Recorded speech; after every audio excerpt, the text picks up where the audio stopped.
there's money, there's accolades, things like that. But unless it's really actually feels good to do, it's not really going to last, or you're not going to find happiness through that. So that's something that just really makes me feel super fulfilled, is being able to share something that has helped me so much in my life and being able to share that with others. Welcome to The Collective Mic, the podcast where women leaders get loud about what really matters. I'm your host, Joyce Tody, founder of Collective Women's Leadership. We are not here for fluff. We're here to lead, build, and rise together. Whether you're climbing the corporate ladder, building your own brand, or redefining leadership on your terms, this mic is for you. Hello, and welcome back to The Collective Mic. I am Joyce Tody. Today, I am so excited to be sitting here with a powerhouse entrepreneur, badass, Briana Carroll from Vegas. Welcome. Thany you so much. So happy to be here. I am so excited that you decided to come on The Collective Mic. You know, we're kind of new at this, but I am always wanting to create a platform for huge, high, powerful women in the community to really share their story, get your brand out there. So let's get into it. Yeah, awesome. Thank you so much. Of course. So you have been in Vegas a while. You've got 3 small kids. Yep. And I think when you only had 2 kids, you decided to open this really cool project called Sky Luna. Yes, absolutely. So, you know, I was a professional dancer for a while before I kind of started this entrepreneurial journey. And then I moved into motherhood and had my kids. So I did. I had 2 kids. And, you know, I was investing in real estate at that time. So I was trying to work from home. And I was like, this is just, you know, I don't want to put them in daycare because I want them to be close to me. But I also need space to work, you know? Sure. So I'm like, what if we had something somewhere where we could go and work, have our kids close by. They're learning and they're with teachers, so they're being taken care of. But if I want to pop over during lunch and go and play with them or see them for a little bit and then go and get back to work, you know, what if a place existed like that? So it was just an idea, crazy idea in my head, and I started researching it, and it actually existed in some other cities in New York and Chicago and San Francisco. So I'm like, why not Las Vegas? So it was a big build, but I did it, and it was quite the journey. So you opened Sky Luna, which was a play cafe. Yep. And had its own separate working space for adults. Correct. At Town Square. And how long did you have that? So we were there for 3 years. It was a beautiful co-working space, educational childcare. It kind of morphed a lot. In the beginning, I thought of it more as like short-term childcare, but going into long-term, anyone that's been in the childcare space knows that that's kind of like, it's a whole different ballgame. It kind of changed the whole business model. But, you know, everybody wanted full work days. So in order to do that, we had to make it, you know, a full day educational childcare where they had naps and lunch and, curriculum that they followed. But it was amazing. I mean, kids, you know, the mothers got to meet each other, well, moms and dads, because we had dads as well. So they would start to make friends, and then the kids started to make friends. So it became a whole community. You know, it was really sweet. What were your lessons going through that, your growing pains and the lessons in terms of building out this brick and mortar location from just a conceptual idea and bringing it to life? Yeah, I learned a lot through that whole process. And honestly, I was kind of, you know, this was the first time I did this. And I've always just had a really strong belief in myself. And I was just like, this is what I'm going to do. And I'm going to figure it out along the way. And figure it out along the way is what I did for sure. But, if you're going to open your own business, I know, first of all, just know that whatever you think it's going to cost, it's probably going to cost 10 times that. That's right. Because things always come up. You know, through the build-out, there was, you know, little things that came up throughout that. You know, and hiring and building out the operations was huge. I mean, I literally built it from scratch. Wow. Nothing existed. I created the positions that were needed for it, the operations for each position. And there was multiple pieces to it, you know, because we had the co-working space, the childcare. We also did events. So it was kind of like 3 businesses all in one. So it was a big operation. And you sold that successfully. Yep, sold that successfully. And it's still there. So they actually, no, so at Town Square, they did not approve for them to be in there for the same rent deal that we had. Okay. So they ended up kind of buying it and doing their own thing, and there's something else in that space now. Unfortunately, because that build out was absolutely beautiful. Yeah, it was stunning. Yeah. I met you there a long time ago. Yeah, that was great. Yeah. So pivoting from Sky Luna, your first kind of entrepreneurship idea, to now what? Yeah, so I've kind of moved into the coaching space now. And, I have to say that I dedicate a lot of my success to mentorship.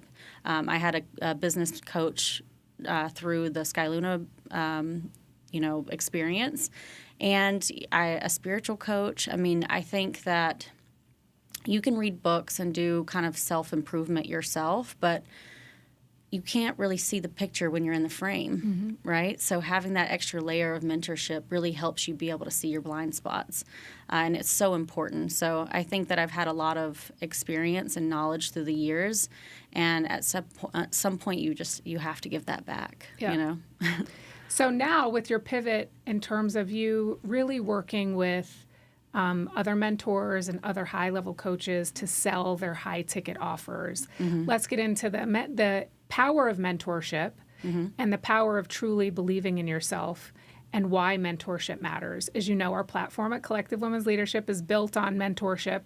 And I think that mentorship stopped being talked about a long time ago. I think after COVID, and I'm sure you can agree, we saw all of these coaches come online, whether they were life coaches, business coaches, all of the coaches. There's a coach for anything, right? And I do think, in my opinion, that there is a difference between coaching and mentorship, right? So I look through the lens of coaching. Most oftentimes reminds me of like your team head coach that's trying to get everyone, more than one person, from point A to point B successfully, whatever that might look like. Mentorship, I think, is a slower burn, and it's constantly changing, and it's truly rooted in the mentor that you're choosing that has walked the same path you've walked successfully. And I think that to me, there's a difference, and we talk about that all the time. Really making sure when people are seeking mentorship out, right, that you vet the mentor. Like, have they walked the walk that I'm walking? Have they done these things? Do they have the same visions? And how can they hold me accountable to really getting me to the next level? So I'd love to hear your thoughts on those, because I know you've been in both, and I think it's just important, because I think the younger generation, right, when we're in our early 20s and we have that degree, or we just graduated, or we're an entrepreneur, or we've just graduated from trade school, whatever it might be, formalized education or not, our ego is so big that we think we know everything and we don't need a mentor, right? And slowly you find in your late to early 30s, the more you learn, the less you know. That's right. That you know nothing about nothing. Yeah. And so I would love to hear your thoughts on that. Yeah. That's such a great topic, because, the truth of the matter is anybody can start a mentorship or a coaching program. And there is a lot out there that you have to be very, very careful with. A lot of people that are selling something that they've never actually done. And so, it's do your due diligence for sure, and look and see what they've done in the past. And if they're coaching on something that they've never done themselves, then run. It's a scary world out there. It is. And it's very hard to trust people. And I think, even more so with AI and the things that are kind of coming about, human connection is even more important.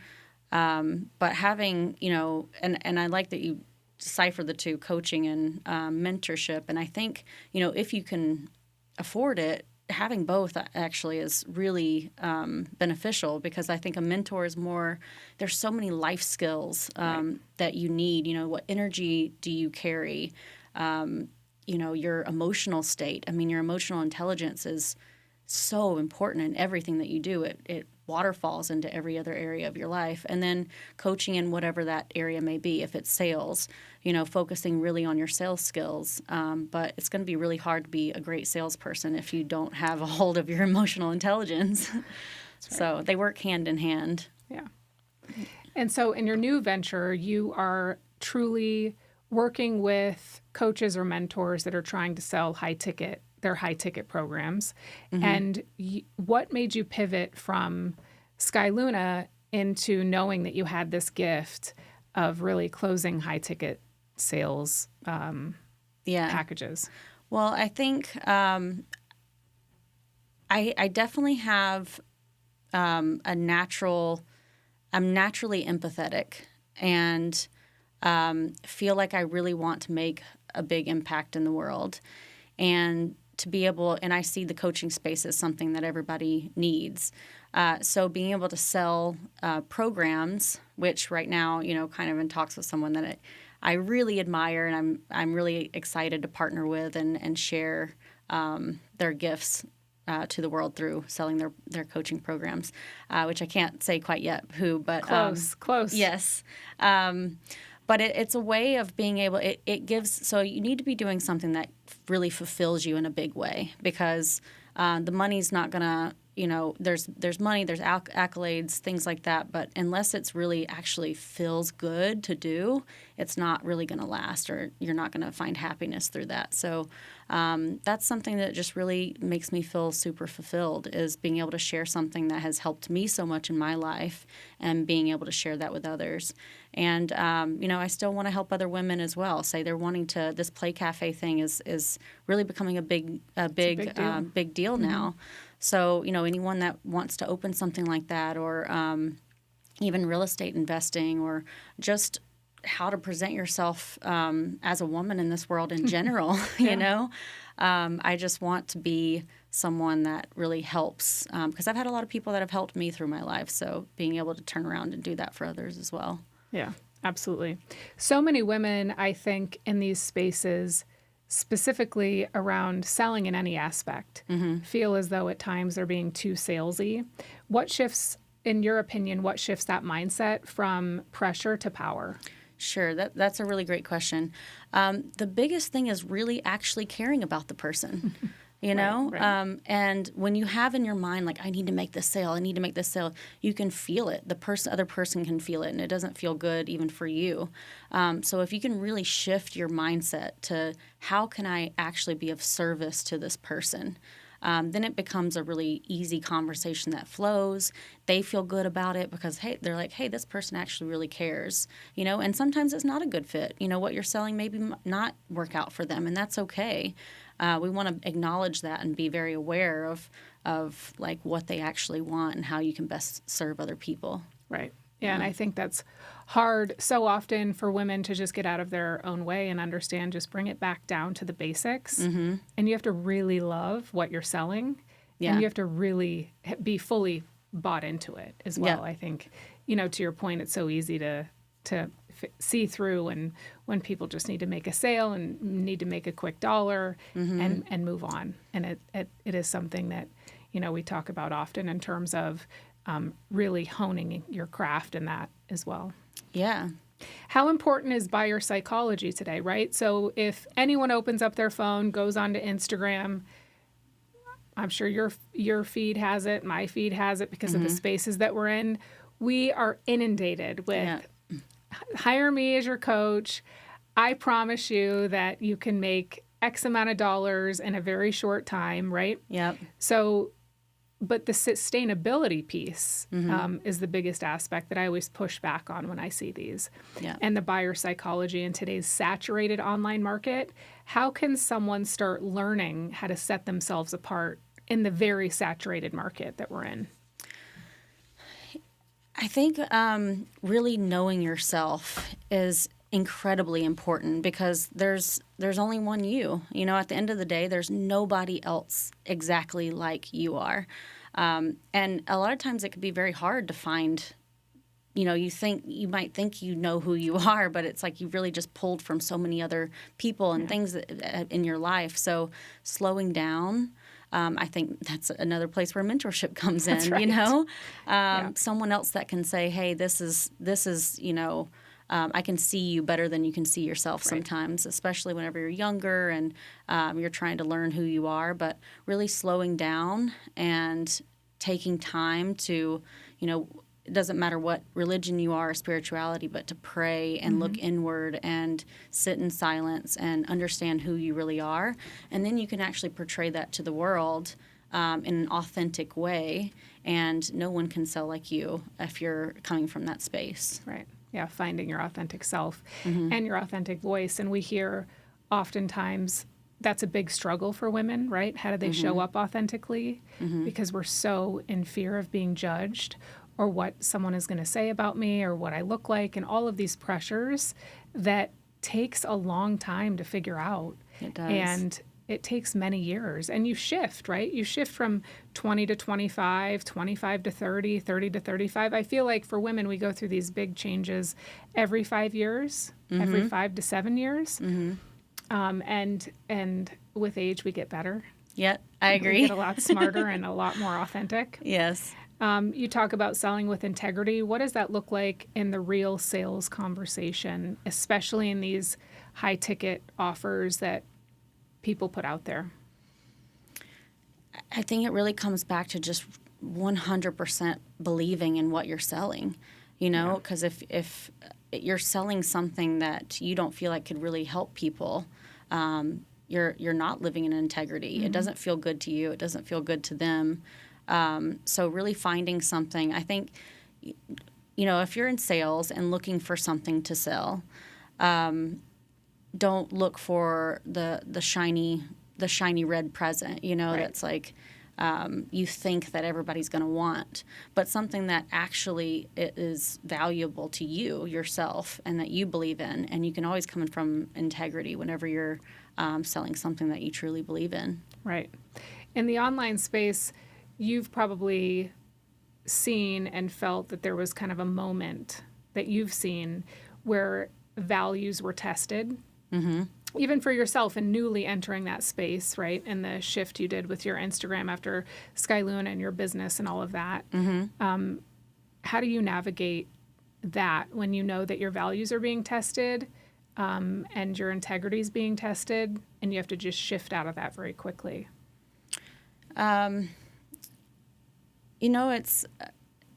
It's hard to show up online. You kind of have to have a plan. Of exactly how you're going to show up and because we're multifaceted people, right? We have so many different things, and it's like, who do I show up as online? Yeah. And I'm still working through that, because there's, I'm very joyful and happy, but then I'm also like very introspective and calm as well. So it's like, which personality do you show up as? And I feel like in today's world, you kind of have to have this brand that you're showing to the world. I mean, it's like anything that you do, what's the first thing you go and look them up on Instagram. That's right. So it's now our resume. It's now our dating profile. It's now who we are as a person. So it's so important. But again, I think just finding who you authentically are. And that takes a lot of work, I do feel now there's been a shift in Instagram and just being online that I feel as though when it first was launched, everyone was into the filters and looking perfect and having these everything was so curated and perfect. Yep. And the exciting thing that I love that now I've seen transition is non-curated, non-filtered, just show us your face. Yeah. And no one's judging you, right? Because people, like you said in the beginning, want connection. And if you're sitting at home scrolling through Instagram, you want to make sure that the woman that's trying to coach you on the other end looks like you, is having bad days like you, is going through the same shit that we all go through, right? Yeah. Fear of being judged, or how am I looking when I first wake up? Like, no one's waking up like a fully done with a filter on. So I find it interesting that I do like the shift. And most things that really are resonating now are non-curated stories, or really just sitting down and talking through something you just went through, or really helping people get through something. Yeah, I really love that shift as well. I think also, too, though, there is a fine line between, I've seen a lot of now trying to push the envelope, and it's revealing so much that it's some trauma or Oh, that's a lot. Yeah. where it's like you're really exposing something that's like that should be private. And I know, like, for example, in the spiritual space, you see some of these that it's like they might have some kind of spiritual awakening or whatever. And there's some things that like that should be sacred to you and share a small piece of it. But we don't need to open up absolutely everything to the world, you know? So I find it a little cringe when it's like someone's just, it's like, okay, there needs to be some things that need to be private. Yes, absolutely. So finding that balance of being real, showing up as your authentic self online. We don't need the curated, you know, reels and things like that, and just kind of like being who you really are. And that takes time too, because once you turn the camera on, it's like you automatically like turn into someone different, you know? So you have to practice, like, it's hard. you know, Yes. So yeah, just finding that balance between not going too overboard and sharing too much, but also being able to show up, you know, with who you really are. And that's an ongoing practice, I think, you know, for and everyone. I think that's holding a lot of women back. Yeah. A lot of women have really great business ideas and really want to get themselves out there. Mm-hmm. And what they cannot do and what holds them back is just not being able to put their camera on and post something online. And I know for some that might be really cringy or be too salesy, right? But if you truly have something to give back to the world and you are authentic in your space, you've walked the walk and now you want to give it back, and maybe you can make money at it, right? You probably can make money at it because you've spent so many years doing it. You've got to get the fear out of the way. Yeah. And even not just on the Instagram piece, right? LinkedIn now is the competitor of Instagram. And if you go on LinkedIn, you'll find it changing quickly, right? There are short form videos on there with people talking about anything related to business.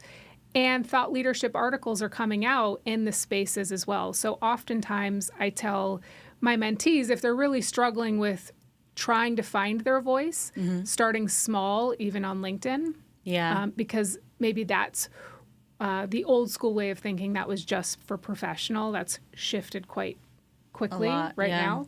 But making sure if you have something to say, if it's writing something first and creating yourself and separating yourself as a thought leader in that space first, and then maybe pivoting to Instagram for a short form video or what have you. But I think that fear factor is in because they feel that they're not edited enough, they're not pretty enough, they don't look the part enough. And I just wish women would try to rip that off, like rip that Band-Aid off, because that is so heartbreaking for me to walk someone through that. Right. And there's so many people out there that they could be helping. Yeah. And I think that's the whole point of being here, right? Is to serve each other, you know, and connect. Connect and serve. I mean, what other, you know, what's the point other than to actually be able to help each other? That's right. You know. So you've trained under some big names like Jim Rohn and Tony Robbins. How do you apply their teachings in your day-to-day leadership with your mentees? You know, so they both train a lot on authenticity, knowing who you are, your emotional intelligence, communication, being able to really communicate with others. And I really apply those principles whenever I'm teaching, because communication is, you know, it's really important in no matter what area that you're working in. You have to be able to communicate. I mean, it's like one of the number one traits to be able to, skills to be able to have. And they don't teach that anywhere. They don't teach it in formalized education. They don't teach it in trade school. They're definitely not teaching it in high school.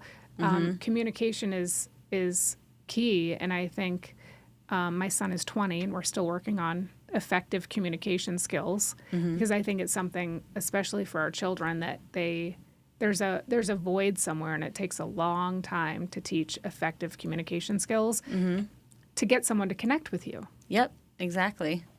Right. Yeah, and that's where, I mean, connection is where, if we're speaking in sales, no one's going to buy from you unless they connect with you. That's right. And in any industry, you know, connection is really very, very key. Even as an employee, being able to connect with, you know, other coworkers, your leadership team, your boss, you're going to get really far being able to communicate really well. Yeah, and connect. So quick fire fun round. So this I like to do because I like to hear what's going through your mind, what you're working on, all of those fun things. Okay. So your current mindset mantra. Ooh, if it doesn't serve me, it's got to go. Oh, that's a good one. Yeah. You hear that more and more. And how do you break that down? Like if it's truly not serving you, you figure out a way to cut it out of your life? Yeah. I mean, I think that we disregard how strong our intuition is. Mm-hmm. A lot of times we know. And I think that's where the deep work and silence, sitting in silence really comes into play, because then you can hear that voice a lot better. Your messages with God or whoever that is for you, God for me, and your intuition. And that's where the real answers are. Mm-hmm. A lot of times we're like, I don't know what I should do next. I don't know about this. And I'm, a lot of times when it's like your, relationship, I just went through a divorce. And oh, wow. I'm sorry to hear that. Yeah, but it's, it's because I listened to my intuition. I knew what the answer was. And there's you'll feel a lot of tension and I don't know what to do next kind of mindset when you're not living in your truth. And once you kind of get the strength to be able to push through that, and it's like, no, I know this is no longer serving us. Let's fix this. Let's get into alignment with the relationship that we're supposed to have right now. And then everything really starts to flow from there. Yeah. I mean, even through my career, professionally, things started to flow a lot easier. And I think for my ex-husband as well, on both sides, things just really start to flow a lot easier when you just get in alignment with who you really are and really listening to your intuition and what's best. And so many women get caught up, right, in just the day-to-day life and keeping everything above board, right? Mm-hmm. So keeping their children, fed, getting to school, keeping your career, making your husband happy and really serving him. And I think there are so many women that get stuck in this hamster wheel. And that's where I was at for a few years, Of and not putting yourself first. Nope. And giving everything to everyone else. Mm-hmm.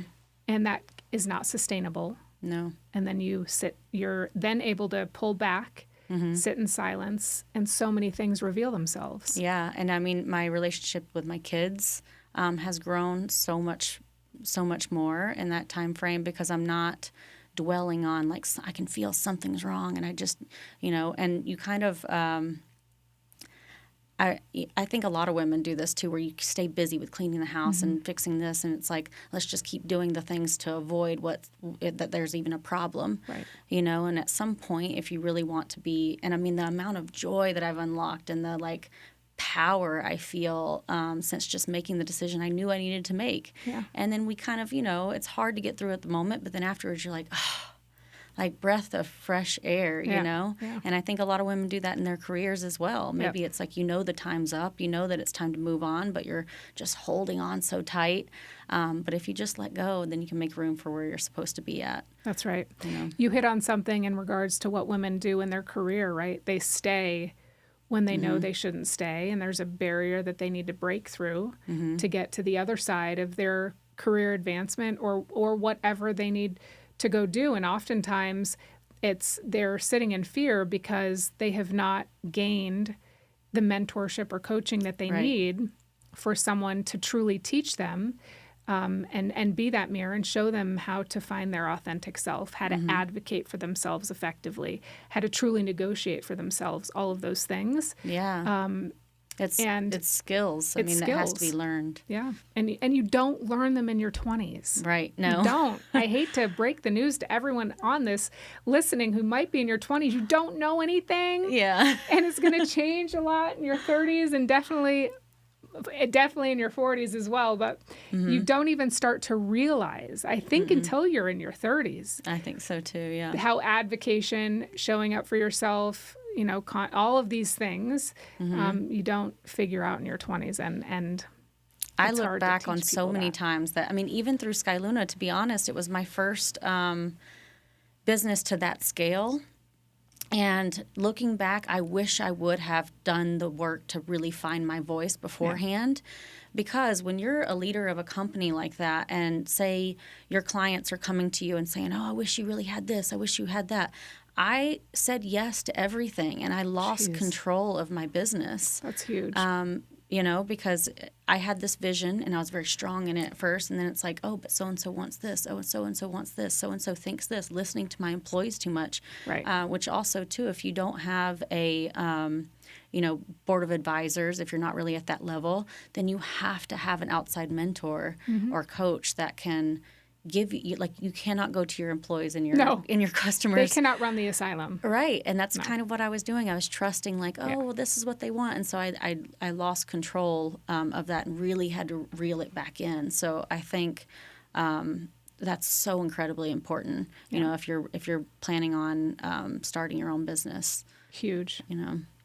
Your favorite peak performance habit that never fails that you've learned over the years? Setting your day up first thing in the morning, right. I think, is a big thing. Every single morning, I, do a meditation or a prayer to really get my mind in the right place. You don't just always, wake up in a good mood. You train your mind to get in a good mood, and everything really, kind of falls in line from there. Right. Best investment you've made in your personal growth in this last year? And mentorship. Yeah. Mentorship, hands down, is something that absolutely everyone needs. Even if it's, any kind of community or, any mentorship that you can take a part of. Right. It's huge. Yeah. It changes a lot of people's lives, and they don't even realize they need it until they're in it. Mm-hmm. And then they go, wow, where did this come from? Yep. Why haven't I been in this for years? Or what have I been waiting for? And the connections are just fascinating. Mm-hmm. Most surprising lesson that you've learned from failure? That it's not really failure. It's just a learning lesson, and I have so much gratitude for every failure I've had. Right. Because without it, you don't learn and grow. Yeah. And it's okay to admit that you have failed. And right. if you truly want to overcome that obstacle that maybe you're not good at today, that you can just keep trying and figuring it out, right? Keep practicing to overcome that issue that you're wanting to overcome. And I agree. I don't necessarily think you can fail, right? Kids can fail at a subject or fail out of school, or our marriages can fail, or relationships can fail, those types of things. But I do think, back to your earlier point, that it does open up a lot of doors. It does. Of things that maybe aren't serving you. And then your whole wide world can open up if you do put that to rest and put it aside. But I think failure is a big word and a scary word, but I don't think that we should necessarily be fearful of it. Yeah, and I would say, even as, a coach myself, like helping other people, I find that teaching through, like, the lessons I've learned through my failures is what helps them the most. Right. That's right. Yeah, because you've then been through it. Yeah. And it just makes you a more well-rounded mentor and coach as well in that aspect. Selling with blank. Finish that sentence. Sell with integrity. Yes, I knew you were going to say that. I knew you were going to say that at the beginning. But I still had it in here because I thought it was important. Yeah. Pivoting to sales leadership and team building, because this is really where you're now navigating to full time, which I love. You've built and led sales teams. What makes a really great closer versus a great sales leader? Because I do think they are different. Yeah. So a closer, I think, really does push them to achieve their goals. So a lot of times it's like fear. I mean, fear always comes up in different ways. Oh, I got to think about it, or, oh, I'm not sure. I still got to shop around. Like, these are all fear-based, and we all have that, unless we have somebody that's going to say, okay, let's dig into that a little bit more. Where is that really coming from? And a lot of times you can find that it's like, oh, well, you've said you've been putting this off for years. And it's like, dang it, yeah, I know, you're right. I should just do it. And the reason why I know that that's so powerful is because I've had people do it for me. And I always go back to them and be like, thank you. Thank you so much for pushing me and making me do that, because this is the best thing that's ever happened to me. Right. So being able to give that to other people. At the time, it can feel a little Daunting. bit. Right. Yeah, very daunting. Yeah. Yeah, I think a great closer and a great sales leader, they're not necessarily the same person. Right? Yeah, I would say, I wouldn't say that I love or am good at managing people. Okay. So that's something I found, throughout my career, that I don't necessarily love that piece. And it's good that I found that out, because I feel like I am really good at sales, because a lot of times you're either one or the other. Right. You're That's a really good manager, or you're a really good, salesperson. Yeah. So I'm a great salesperson. I love the one-on-one connection and being able to have a conversation with someone and really helping them through fears and achieving their goals. But managing people is not my strong suit. We'll see. And you had to go through it to learn it. Right, exactly. Especially with Sky Luna. Mm-hmm. And figuring, how big was your team there? Almost 20 people. Oh, wow. I mean, because I also had people behind the scenes too, like a marketing person. But we had a lot of teachers. We had a preschool director, a front desk manager, and then also our events team. So that's a big team. It was a lot. Yeah. What's your advice for women stepping into their first sales role? Or, we'll start with that one. If they just got this really great job and they're selling high ticket items? Yeah. Or high ticket sales? I think your, like the morning routine I talked about, I think that's so incredibly important, in making sure that you're in a good place emotionally, because sales is very emotional. And you can bring, your bad energy and things into, and they can feel that. So I think really keeping a strong faith and mindset and morning routine that's really going to keep you in a good headspace is super important. And perseverance, being resilient. Huge. Being able to not taking no as oh, I suck, I'm horrible, It's like, it is what it is. It's part of the game. Yeah. And I think in life we need to realize that, you're not going to get everything that you want. You're not going to get yes to everything. And it's okay. It doesn't mean that you're bad or that anything's wrong with you. It's just part of the game. Well, and not everyone's going to like you. Yeah. Regardless, and that's okay if too. Everyone in your circle loves you and you're the coolest person and you sell and close to 90% of the people that you come in contact with. There will be the 10%. I'm not even sure what the statistic is, but there will be a percentage of people that just don't like you. It has nothing to do with what you're selling. They just aren't connecting with you for whatever reason, because we're not meant to connect with every single person that we come in contact with. But really being that resilient and being okay with not being liked by everyone. Mm-hmm. Yeah. Because it's not going to happen. Yeah, and as a business leader in general, too, I think that was another thing that I learned through Sky Luna. I thought everyone was going to love me. And That's sweet to think. Yeah, I'm like, I guess I just didn't realize, because sometimes, you have to make a decision. Some people don't like it or whatever. And, it's like, at first it would bother me. I had to be like, oh, this is just how it is, and it's okay. Not everyone has to like me. It's fine. Takes time to get through like that, me, right? so. That's all that matters. And I like you too. Entrepreneurship and exiting a business. So you successfully exited your business, which is a huge milestone. Mm-hmm. What did that chapter teach you? Because you've exited a few businesses now. I just don't want to keep it to one. But exiting those businesses, what do those teach you when you close that chapter? Yeah. Well, if you're looking to, and I think you should always keep this in mind, how you're wanting to exit, but it's really important to keep everything very organized. Your books, your systems. actually create a system, because that's what they're buying, So I think that's really, really important. A lot of people have had, I know friends that have successful businesses, but they didn't keep, track of things. And so now they're not really able to sell it. So this is a huge piece of being able to, exit your company. And what advice would you give to a woman building a business that they may want to sell one day, on top of obviously keeping your books organized and creating your systems and housing those somewhere. But for women starting businesses that ultimately want to sell those businesses, what's that? Should they always be thinking about that? I think so. And, what I'm about to say is something that I didn't do in my last business, but the length of time that you have it open. I mean, I didn't have my business open for, only a few years in this last venture, but I think the longevity, like really proving the concept over time, will really make it last in the marketplace. Is that 3 to 5 years typically? I would say 3 to 5 years, yeah. So I was on the shorter end. And, a big thing for me for that reason is I found through that process that it wasn't the industry that I was really passionate about. Now, I love children. Sure. And that's why I wanted to create the lifestyle for me and my children. Yeah.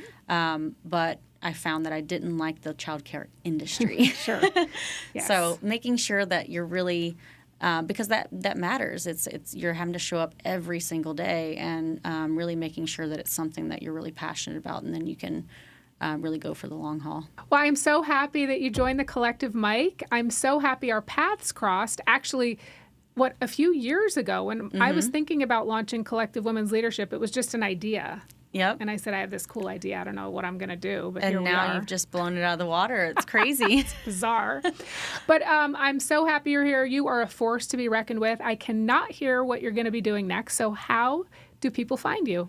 Yes. So you can find me on Instagram at It's Briana Carroll. That's BrianaCarroll.